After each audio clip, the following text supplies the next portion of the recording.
justamente vamos a seguir analizando, profundizando en las líneas, las señales que se entrega con este discurso de más de 3 horas y media en esta cuenta pública, la segunda del presidente Gabriel Boric. Para eso ya estamos en contacto con el decano de la Facultad de Gobierno de la Universidad del Desarrollo, Eugenio Guzmán. Eugenio, muchas gracias por tu tiempo. ¿Qué tal? Muy buenas tardes. Hola, ¿qué tal? ¿Cómo estás, Nicolás? Bien, un largo discurso con varios puntos, pero toma un poco lo que conversábamos con Kevin Flequeras. Resuena reforma tributaria y se hace un eje bien fundamental de lo que es el camino hacia adelante del gobierno. ¿Lo analizas tú también de esa manera? Mira, o sea, sin lugar a dudas es un discurso muy largo y uno se pregunta a quién le está hablando. O sea, como la principal pregunta que uno podría hacerse, ¿a quién está hablando Boric y su equipo? Está hablando bueno, uno diría, no, pero si es la cuenta pública, la nación, sí, pero si es al ciudadano a pie, es medio complicado 3 horas y media tener a ese ciudadano, ¿no es cierto?, escuchando esto de manera atenta, porque podemos escuchar muchas cosas, música incidental, en fin, qué sé. Entonces, yo creo que sinceramente hay un doble, como todas estas cosas, como siempre, le está hablando en general con este discurso denso, extenso, por un lado su sector, y por otro lado también enviando unos mensajes, diríamos así, a la oposición. Problema es que yo veo que hay cosas que es difícil mantener en el tiempo. Es cierto que lo obvio uno diría, mire, con esta fórmula va a forzar a la oposición a, digamos, a aprobar la reforma tributaria. Claro. Pero por otro lado, creo yo que puede ser una debilidad muy, muy, muy importante el que todas las reformas o políticas que tú anuncias son condicionales a algo que no es cierto aún. Algo que no está, dices tú. Exacto. Y algo que fue rechazado y que tiene un antecedente previo, en ese sentido. En ese sentido, Okay. O sea, el tema de salud, el tema salacuna, el tema de los cuidadores, no me acuerdo si será Sistema el Nacional nombre. de Cuidado, seguridad, CAE, deuda histórica. Pensiones, etcétera, todo lo que sabemos nosotros, lo que vimos el discurso, pero no sé si la ciudadanía lo ve. Entonces lo hace ser un discurso muy condicional a eso y no sé si eso es una buena estrategia. Y lo segundo, pienso yo, que ninguna de esas realizaciones o esos procesos van a tener lugar en el cortísimo plazo. Y entonces, en cambio, los problemas de los cuales estamos hablando, muchos de ellos, tienen expresión en el corto plazo. Ejemplo, la delincuencia, las listas de espera, las operaciones, en fin, todos aquellos problemas. Y entonces, nuevamente, es otro problema de su apuesta. Además que si la reforma tributaria se aprueba, los efectos de esa reforma no se van a ver inmediatamente, se van a ver al año siguiente, a menos que tú te endeudes. Entonces, yo veo que un riesgo, fue mucho riesgo en ese sentido. Tú ves una apuesta riesgosa, porque finalmente también hay que verlo, estábamos comentando algunas conversaciones, entrevistas, como una estrategia. Habrá que ver cómo toma el guante, digamos, la oposición. Al parecer, de alguna manera dice, nosotros conversamos, pero me tienen que presentar algo distinto. No nos concentramos solamente en la reforma tributaria, pero claramente se reiteró, se condicionó gran parte del camino a seguir, de las políticas públicas, de lo que en algún minuto también se comprometió en campaña. O sea, el tema impositivo, el tema impuestos, y más que el tema impuestos, lo que se recauda con los impuestos y llegar a un match entre oposición y oficialismo queda claro y clave en este discurso del presidente. Sí, bueno, por eso que a mí me parece que condicionar todo aquello a ese evento, a un evento que ya tiene una trayectoria, que fue bastante compleja, pero que además tiene otros problemas, porque no solamente no es cierto porque se vaya a aprobar, sino que se vaya a aprobar, y en tercer lugar, si lo que se aprueba va a finalmente tener el impacto que se esperaba que tuviera. ¿Me explico? O sea, puede que haya una reforma tributaria, pero puede que no tenga el impacto que se pretenda esperar. Y si bien, y eso yo creo que es una de las principales debilidades del discurso presidencial, más allá del tema de lo extenso, fue muy extenso. Sí, demasiado. ¿Tú ves como una debilidad que haya sido tan extenso el discurso? Yo creo porque son demasiados elementos. Entonces, si bien hay un motivo central, mire, que esta otra debilidad que es más estructural, que es decir, yo aquí quiero hacer todo esto, yo al país le digo, mire, quiero hacer todo esto, pero necesito que ocurra esto otro. Que igual es un baño en Son realidad, pero bueno, eso lo podemos abordar después. Sí, Sigamos con el tema. pero son muchas cosas, son demasiadas cosas, son demasiados elementos. Entonces, son pocas las personas, o bueno, puede que, no sé, no sabemos, habría que medirlo, va a haber que medirlo, pero que han visto el discurso. Pero adicionalmente yo te diría que también el cómo se diga o lo que se diga comunicacionalmente es otra dimensión. Y entonces no necesariamente eso tiene que ser positivo o negativo, pero puede ir en una dirección u otra. Y entonces, por lo tanto, le quita efectividad. Y lo otro es que tampoco dura mucho en agenda un discurso como este, ¿eh? Lo que puede quedar en agenda es algunos temas que ahí estuvieron, pero la cuenta en sí misma dura re poco. Sí. Déjame hacer comparaciones con respecto, bueno, la comparación obvia que se da entre la primera cuenta pública de una administración y la segunda es cuando te estás instalando y cuando ya llevas un recorrido y estás mirando lo que te queda en términos de casi 3 años para cerrar en un gobierno que en Chile tenemos en 4 años. Esa es una evidencia lógica, es una comparación lógica, pero en términos del análisis que se ha hecho con respecto a este gobierno, donde ha cambiado su visión y su enfoque con respecto a cuando llegó a la moneda, a cuando empieza con el primer gran cambio de gabinete o comité político, ¿notas también una diferencia en lo que fue el discurso del presidente Boric? Hablaba con el diputado Soto y él decía, bueno, ahora él es un presidente más socialdemócrata, así me lo planteaba él, con respecto a lo que fue la primera cuenta pública que tuvo. Mira, es interesante eso, porque una cosa, como lo señala, lo estaría, una hipótesis, digámoslo así, como estaría mencionando el diputado Soto, ya es que efectivamente hoy en día tenemos en presencia un cambio de discurso notable, ya un cambio de agendas, incluso un cambio, digámoslo así, en los propósitos, En las en lo que prioridades. se busca, en las prioridades, en los tonos, este llamado hagamos esto en conjunto, que nadie se reste, etcétera. Pero eso tiene otra cara, a menos que no sea verdad. Si es verdad que este cambio no solamente en tono, sino que en el contenido y en el relato, por así decirlo, el contenido del relato, sino que también en el tono, la forma como se dice, a menos que no sea verdad, tiene algunos perdedores. Y esos perdedores son los sectores más radicales de izquierda, que han apoyado sistemáticamente al gobierno. Tú apuntas a Prodignidad acá. Bueno, eso es. Los sectores mucho más radicales. A menos que esos sectores estén pensando hoy en día, mira, lo peor que nos puede pasar es que este sea un gobierno sin pena ni gloria y nunca más volvamos al poder. En cuyo caso, tenemos que ceder ahora, dar unos pasos, ceder algo para ganar más a futuro. Que está bien, es una táctica inteligente. Pero de no ser así, o sea, de que efectivamente es Boric y ciertos sectores del equipo de Boric el que están en eso, bueno, hay claramente unos perdedores. No sé si me explico. No, entiendo perfecto, porque finalmente, y volviendo a lo que tú mencionabas en un minuto, Eugenio, ¿a quién le está hablando? Y esos cambios, pues, desde cómo se plantea la administración Boric y cómo también se da desde el lenguaje hacia adelante es bien importante.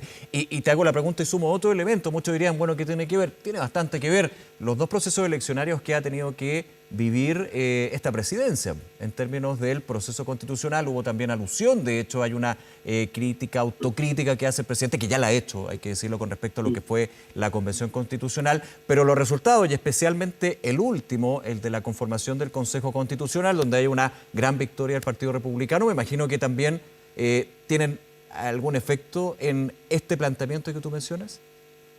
No, yo creo que sí. Y hay otro, y yo le agregaría al diagnóstico o al análisis tuyo, le agregaría también el que el próximo año también es electoral. Claro. Y y en particular esas elecciones, que puede que no tengan ninguna relación en términos predictivos con respecto a las que después vienen, al año siguiente. O sea, Sí. todos sus años van a ser de O sea, ya elecciones. tenemos elecciones en diciembre, imagínate, ya el próximo nuevamente. eso. De hecho, yo Ah, no tengo noción histórica tan exacta, pero va a ser el gobierno con más elecciones, eventualmente. O sea, hasta donde yo conozco, yo no conozco ningún gobierno que recuerde en este momento, en los últimos 100 años, que haya tenido elecciones prácticamente todos los días, excepto cuando han habido cambios de gobierno, como fue el periodo de finales de los 20 a principios de los 30. Pero ahí cambiaban los gobiernos. Claro. Ya, aquí se trata de un solo gobierno. Y desde ese punto de vista, obviamente, es un factor relevante, en que puede haber un giro, pero ese giro tiene que ser creíble. Y eso es lo que se va a ir demostrando en los próximos meses en discusiones, como incluso la reforma tributaria. Ahora, yo no entendí muy bien por qué va a ingresar por el Senado. Si es Es una que apuesta arriesgadísima. sí, y ¿sabes lo que? No sé si técnicamente corresponde, pero bueno, no es el caso.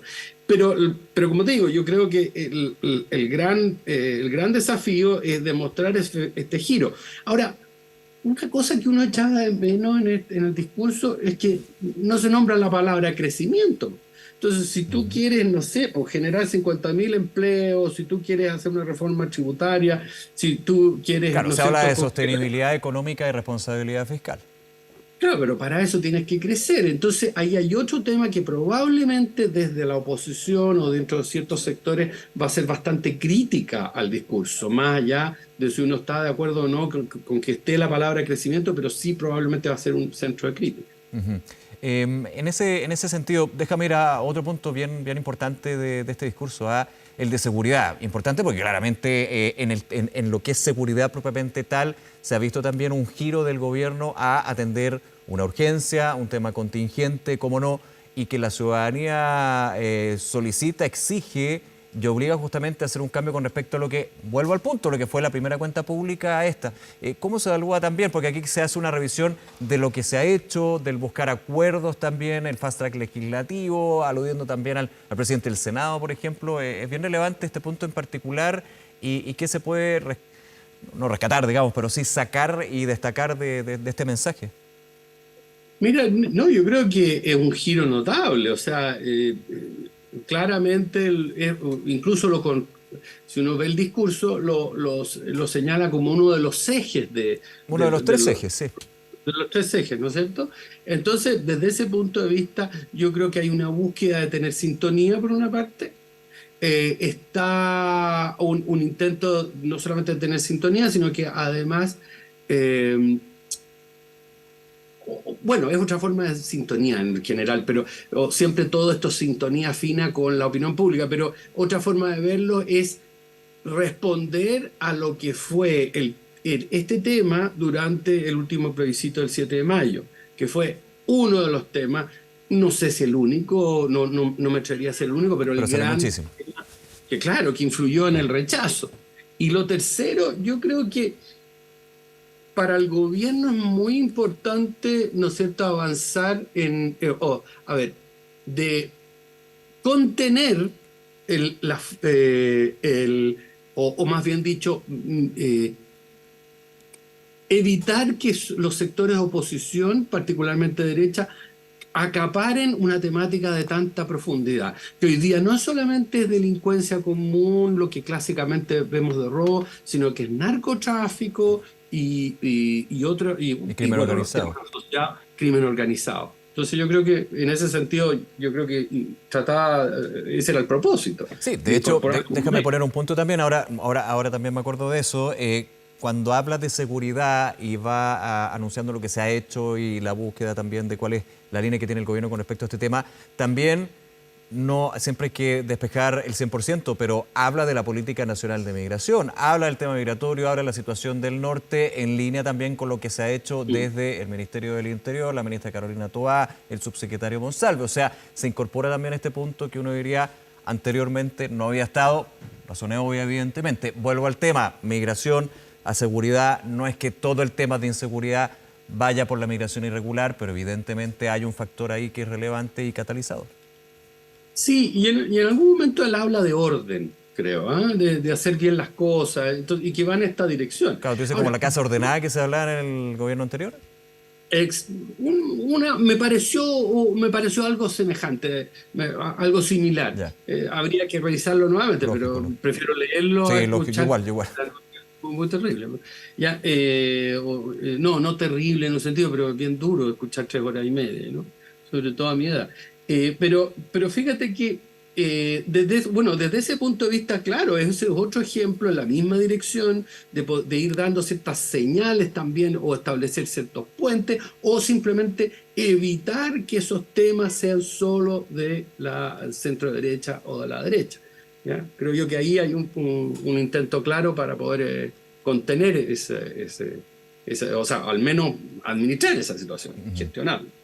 Ujú. Sí, déjame volver a un punto a Eugenio Guzmán. ¿Tú crees que con lo que uno escucha en este mensaje presidencial y vuelvo al oficialismo, o lo que siempre se dice las dos almas del oficialismo, hay una mirada más puesta en un sector que otro?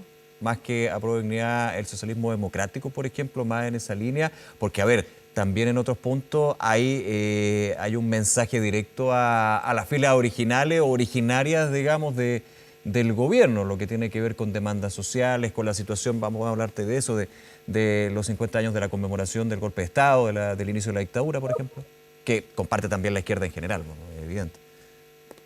Mira, yo tengo la impresión de que, como tú lo acabas de expresar, dependiendo de las temáticas, ahí en donde tú ves quiénes son perdedores y quiénes son ganadores.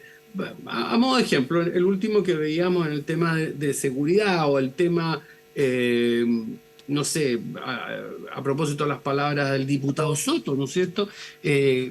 Bueno, hay algunas temáticas que claramente van en esa dirección, más de lo que se llama el socialismo democrático, pero también en otras le habla. O sea, no me acuerdo la frase, no la tengo por ahí anotada, no la tengo, pero cuando habla de que a pesar de los cambios, esto es un cambio en prioridades, pero no de los principios se habla. Claro, Algo así. no se deja el Algo, programa, lo que siempre lo que ha sido una discusión y también un análisis de hasta cuánto se puede ceder. Hay que ceder con renuncia, ceder sin renuncia, lo que pasa, bueno, ha pasado en otros gobiernos también. sí, pero todos los gobiernos. Todos los gobiernos. Entonces, desde ese punto de vista, yo miro esto, porque tú en 3 horas y media puedes o sea, tienes la posibilidad, ¿no es cierto?, de hablar a tus distintos sectores y de alguna manera, no solamente hablarles, sino que también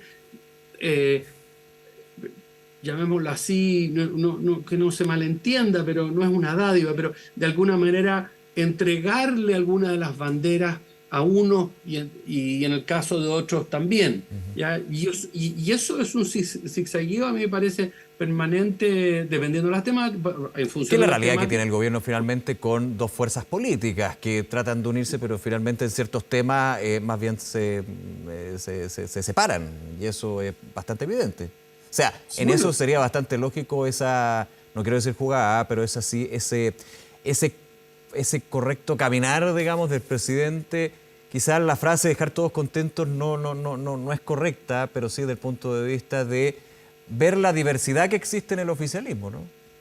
pues sí, claro, no le queda otra, porque es un proceso permanente de negociación. Entonces, bueno, yo te doy esto, pero está esto otro. Yo afianzo un discurso sobre el tema de derechos humanos en los 50 años, ya en el cual reafirmo una visión, una cultura para ver un periodo histórico de Chile, pero por otro lado voy a hacer, no sé, voy a tratar de resolver o no voy a estar sordo a resolver el tema de la ISAPRE, a pesar de que eso ya está zanjado, ¿me entiendes tú? Entonces hay esas ambigüedades, esas ambivalencias que uno las puede ir viendo a lo largo del discurso y bueno, es parte de la política. Ujú. Déjame hacer un contexto más bien de lo que es la cuenta pública. ¿Puede generar un punto de inflexión, un segundo tiempo, tercer tiempo, como uno quiera decirle, para un gobierno, para una administración? ¿Ha sido o más bien es un listado de logros, de balances, diagnóstico y de aspiraciones? Mira, es una cosa bien interesante porque cuando tú ves a lo largo de la historia de las cuentas públicas, ok, en el siglo XIX también hubo cuentas públicas, pero si tú lo tomas desde la década del 30 hasta ahora, ya que son no 100 años, pero casi 100 años, y tú puedes revisar los textos. Bueno, tú te preguntas, ¿cuándo esto dejó de ser una verdadera cuenta pública en la cual tú dices, hicimos esto, esto, esto, y nos costó tanto, tanto, y nos va, y va a producir tales beneficios, a esto otro que tú mencionas en tu análisis, de decir, a ver, esto puede permitir un cambio, permitir un reordenamiento, Como puede una declaración de permitir principios del gobierno. exacto, Ya. puede permitir constituirse en un puente. Y la verdad es que a lo largo de los últimos 70, 100 años prácticamente se ha ido perdiendo ese carácter de puente pública, y al contrario, es esto otro. O sea, son mensajes, ¿ya? Mensajes que se mandan hacia allá, mensajes hacia acá, y también declaraciones al principio. O sea, tú puedes decir, mire, voy a no sé, o no solamente declaraciones al principio, sino que también ofertas, sin que se malinterprete el término. Como anuncio. Anuncios, promesas, lo que se quiera. O sea, Sí. la política es muy difícil hacerla sin promesa, porque tú estás dirigiéndote a alguien que te está pidiendo algo, una solución. Por lo tanto, tu respuesta va a ser siempre una promesa, porque no lo puedes solucionar inmediatamente. Así que se trata de promesa. Y bueno, y es lo que también uno ve en este discurso como en otro. O sea, a ver, se dice, mire, vamos a congelar se va a acabar la tarifa de invierno.